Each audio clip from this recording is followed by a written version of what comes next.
Bigfoot, Dogman, Jersey Devil, and others. Are they real? Figments of our imagination? Or the most cleverly disregarded reality of all time? Come into the cabin. Let's sit down and find out together. Hey guys, welcome back to the cabin. I'm Robbie. I'm Norman. And we got Steve back again for another episode. Yes, we do. Welcome back, Steve. Happy to be here. Cool. You know, Johnny's probably trying to find himself again. Yeah. He loses himself every once in a while. Now, he had some kind of big project that he's working on that wasn't going the way he needed it to go. We know work, family, and others always come first with us. Yep. We understand it, but it's always nice when we can have a guest show up. Yeah, it's pretty cool, especially when it's one that's got some knowledge like Steve's got, even though he don't think he has any knowledge. And some interesting experiences to share when he can. All right, Norm, you wanted to drive this episode because you wanted to talk about stuff that I kind of got I'm going to drive a hard line on. Because you are the content expert. I don't know about expert, but I know a little bit about it. Content specialist. Okay. How about that? I'll yield to specialist. All right. We're going to talk about the biggest thing that people talk about when it comes to Bigfoot, Dogmen, and other cryptids is you see them and then you don't. The subject is adaptive camouflage and the different forms of tracking. Because sometimes you can track them, and then it seems like they disappear. Robbie's going to explain about that. And other methods of tracking cryptids, people, animals, tanks, things of that nature. Norm's going to talk about tracking the tanks, though. I've never tracked a tank. I only did that when I was in the Army. Yeah. They're wily creatures. Never get them riled up. So I guess I should clarify this or qualify this, either way you want to look at it, by saying that what I'm going to talk about is my opinion. My way is not the only way. It's just a way. It's my opinion. My theory is my opinion and my theory. You know, there's others that share that opinion, but I'm not saying that what I'm saying is... It's just a disclaimer because, like I said, everybody's got an opinion. Everybody's got a view. And on this show, we just share the views that we think we have and what we'd like to share with folks. And if you like that view, you can share your comments. If you don't like our view, share your comments. We don't get mad. We don't get even. We just listen to feedback. But like I said, Robbie's our content specialist on this, and we want you to listen to what he's got to say on it. You might pick up a gem. All right, Norm, you got questions you want to ask me about this? Well, let's talk about adaptive camouflage. Okay. We know. You know, there's two camps to most everything about the Bigfoot. There's people who believe that they're, interdimensional and they can cloak and go through portals and things like that. I'm not saying that they can't. I'm just of the opinion, and Steve, I think you're pretty much in the same camp that I am, that they're just a flesh and blood animal. And one of the main reasons that I hold of that is, number one, every encounter that I've had has not shown me anything other than it's a flesh and blood animal. And most of the things that we talk about with the adaptive camouflage and things like that, that's denotable in the known animal kingdom as we speak right now.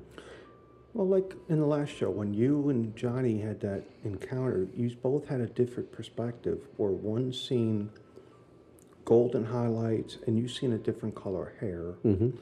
And we were about 3 feet apart and that was just looking at different angles. And that was based on different angles, time of day, angle of the sun, weather conditions. And so that would play a big factor in what you see and how you see it. Well, the guy sitting right across from me showed me a video. How many sheep would you say were in that video, Steve? About 50? Probably so. Yep. And this is one of the best examples of adaptive camouflage that I could ever show anybody. And I've actually shown it to some people who were of the portal persuasion. I said, how many things you see in this video? And the person was like, see, maybe one. I said, okay, hold that thought. Hit the play button, and there's like 50 I guess those are doll sheep or, Yeah, I think so. so all of a sudden there's like 50 of them that just almost like they materialize. But they're all in that shot. Yeah. You just can't see them because of the adaptive camouflage.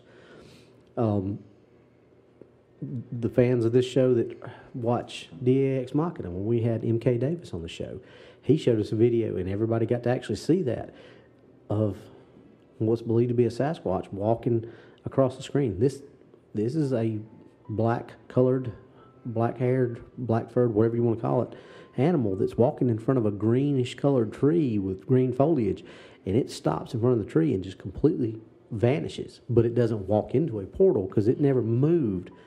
It just stopped moving, and its adaptive camouflage just took over. And what do we say by adaptive camouflage? Doug Hychek has documented, I probably don't even know the number of hairs that he has found that he believes came from Bigfoot, Sasquatch, whatever you want to call it, and it has that clear hair shaft. Like, what other animal in nature do we know that has a clear hair shaft? A polar bear. So, answer me this, Norm. Are polar bears white like everybody says they are? Brown, I believe. No, they're black. Their skin is black, but they appear white because of the way the sun reflects on that hair, because it's a clear hair shaft. What's their surroundings? What color is their surroundings on? Snow, white. which is white. Okay, so these clear hair follicles, for lack of a better explanation, kind of work like fiber optic cables. Exactly. So if Steve and I were looking at something, and I was looking at one angle where there was more of a brownish color, and Steve was looking at it from an angle where the color was more of a greenish color, Steve's going to see more of a green color, and I'm going to see more of a brown color because of the way the light's shining on it and the way those clear hair follicles pick up the light. Now, you're active duty law enforcement officer. Mm-hmm. Steve has various experiences, and you both have taken testimonies of multiple witnesses, but the story's never the same, is it? No, and see, that's the Because thing. it's view, it's everybody's view and perspective. And think about this, and I've heard DA say this, I don't know how many times. Mm-hmm. We convict people and put people in jail on eyewitness statements. But they're not 100% fact. But yet we can't take eyewitness statements on. You're laughing, Steve, because you probably never thought about it until. That's true. Yeah, It's true. It is. I The mean, scientific we community- put people in jail for the rest of their life based on what somebody comes to us and says, "Hey, I saw this." But we can't Oh. do it in the scientific Yeah. community. It's Oh, a taboo. Oh, you saw here. Write me a statement. Write me a statement, Norm. Tell me what you saw. Okay, I'm gonna take it to the judge. I'm gonna get a warrant on. The judge goes, "Oh, yep, there we go. There's your warrant." But yet, when somebody who's just as credible as that person we just took that statement from says, "Hey, I saw a Bigfoot in the woods," oh, you're crazy. You need to go talk to the doctor and up your medication. So, why is it okay to put somebody in jail based on an eyewitness statement, and not to take that person?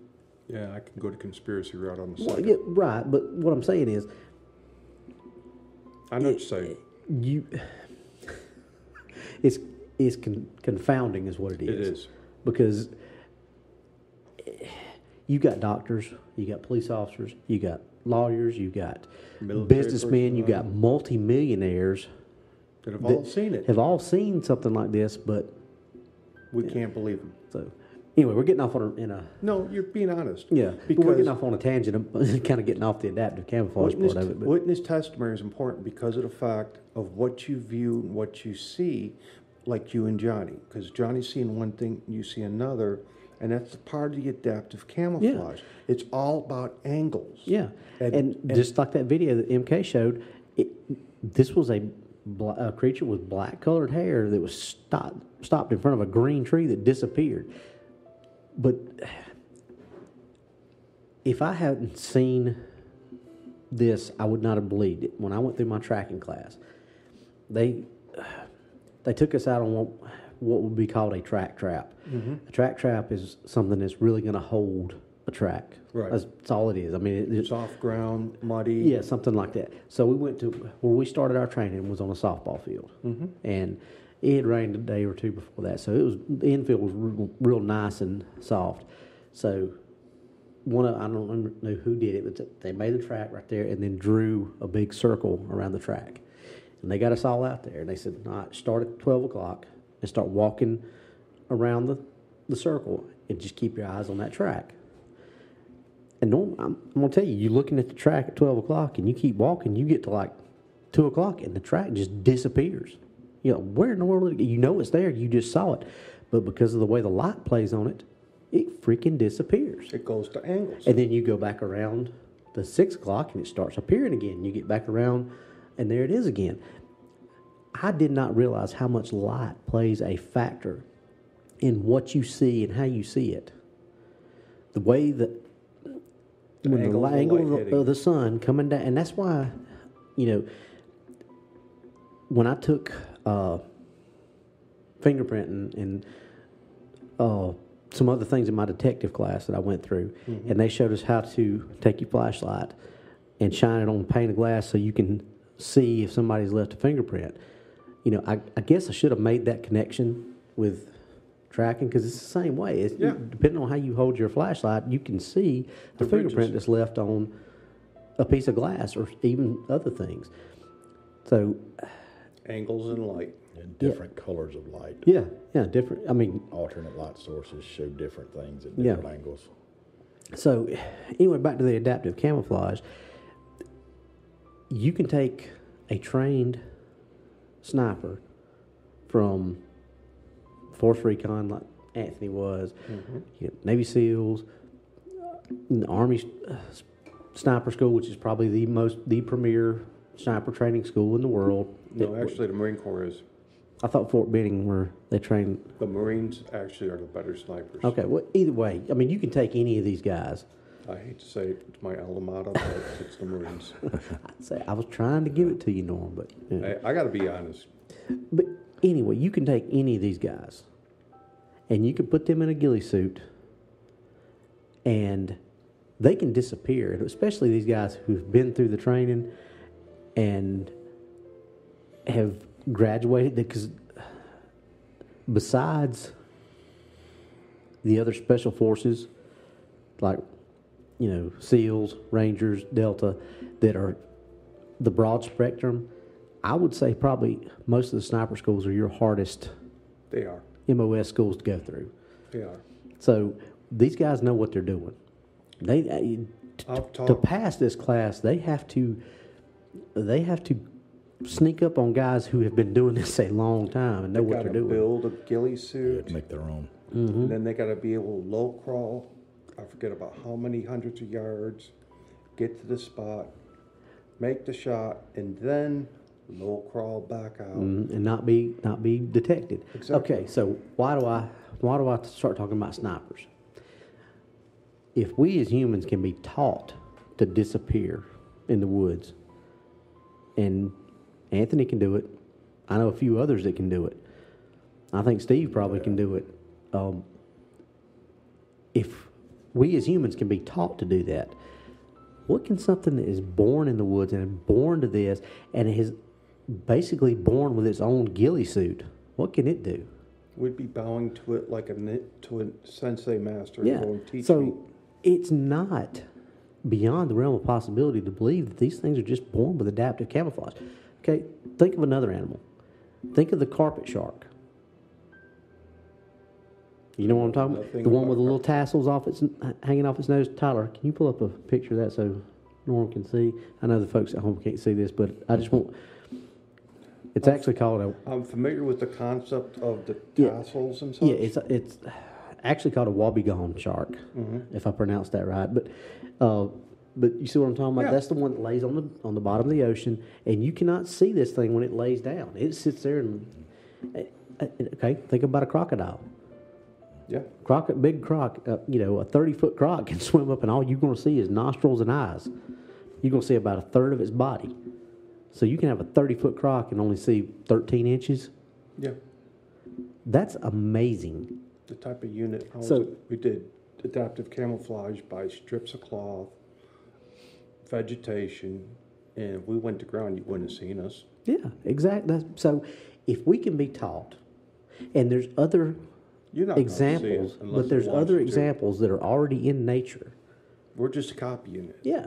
But there's those other examples in nature. Why is it such a stretch? Why do you have to? And look, there again, this is my opinion. I'm not saying that them going through portals is a wrong opinion. I'm just saying this is my hill to die on, basically, Right. because I've been through the class. I know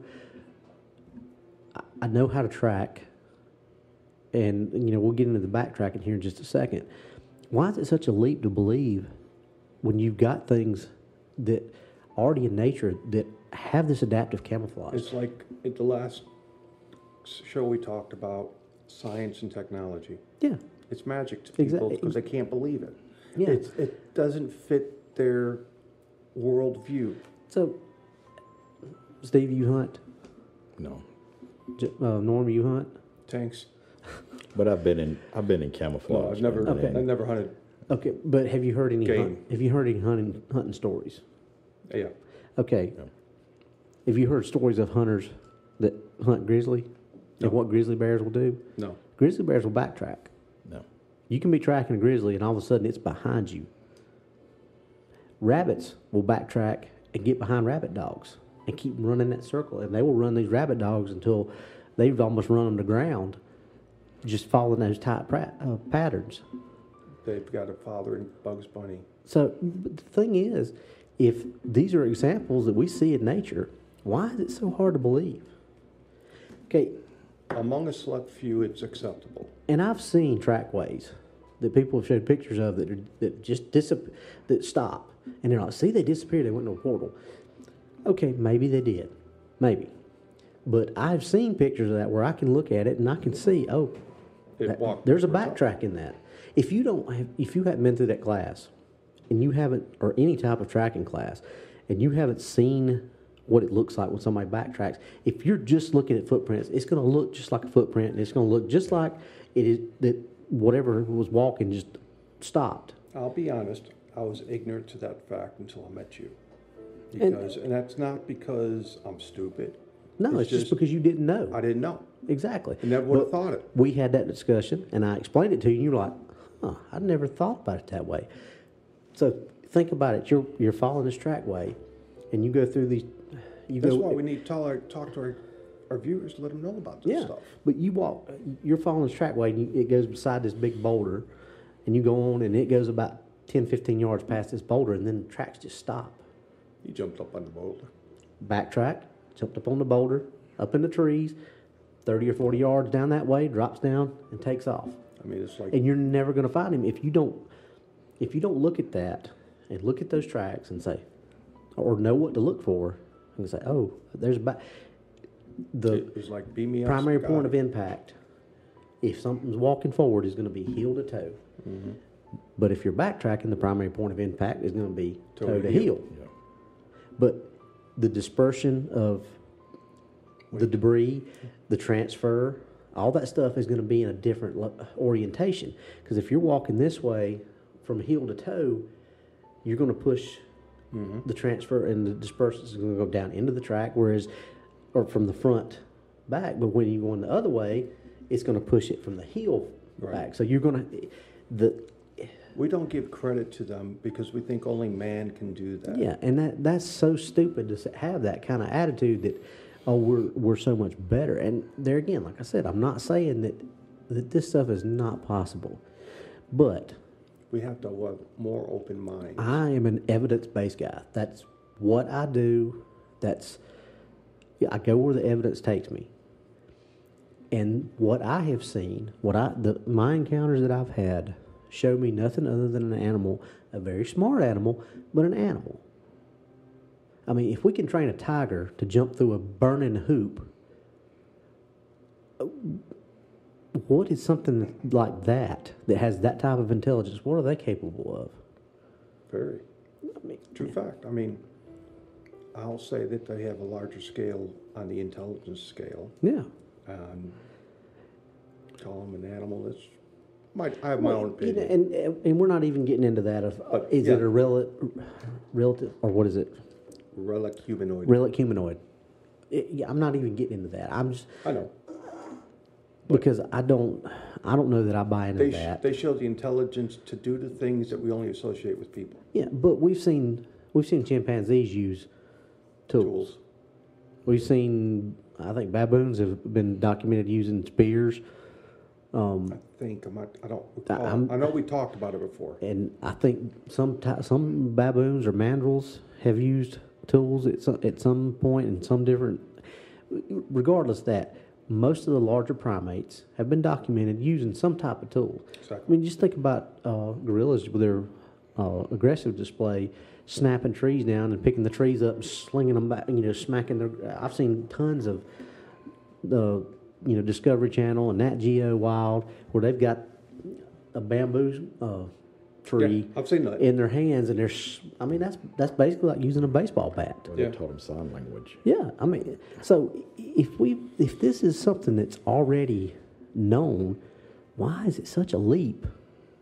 It really ain't. It's just not being informed or knowledgeable. Yeah, and there again, like I said, I'm not saying that what I'm saying is the gospel on this, because there are no experts in this. Anybody that tells you they're an expert in Sasquatch or Dogman or any of that kind of stuff, they're selling you snake oil, because there's nobody out there until we've got one that we can look at and we can study. There's nobody that's an expert. This is all theory and conjecture. We know this. This is just how I happen to believe. Right. And what else you got to tell us besides backtracking? Because the backtracking makes sense. The adaptive camouflage makes sense. There is something to take into consideration about adaptive camouflage. Gait. Yeah, And straddle, gait, and gait. all that stuff. And it's not going to be, that's why if you look at some pictures of trackways, especially some of those, and I think you've probably seen this, Steve, some of those trackways where things just disappear, the stride is not quite as long as it normally should be. And the reason for that is if it's trying to backtrack, it's not going to be able to retrace those steps. If it's moving fast and making that longer stride, it'll be a lot harder to backtrack. So my personal opinion, because I know this is how you have to backtrack, you can't overstep. I mean, you can go, if you're running and you're making that longer stride, that's fine if you're going forward. But if you're trying to go backwards, that's going to be hard to retrace that. So that's my theory, is these pictures of these trackways where you see, especially when they're like, instead of, the feet are side by side, they're more in line with each other. I think because most of those are the ones you see where they just disappear. Right. And that's my opinion is, okay, they're leading somebody. They know somebody's behind them.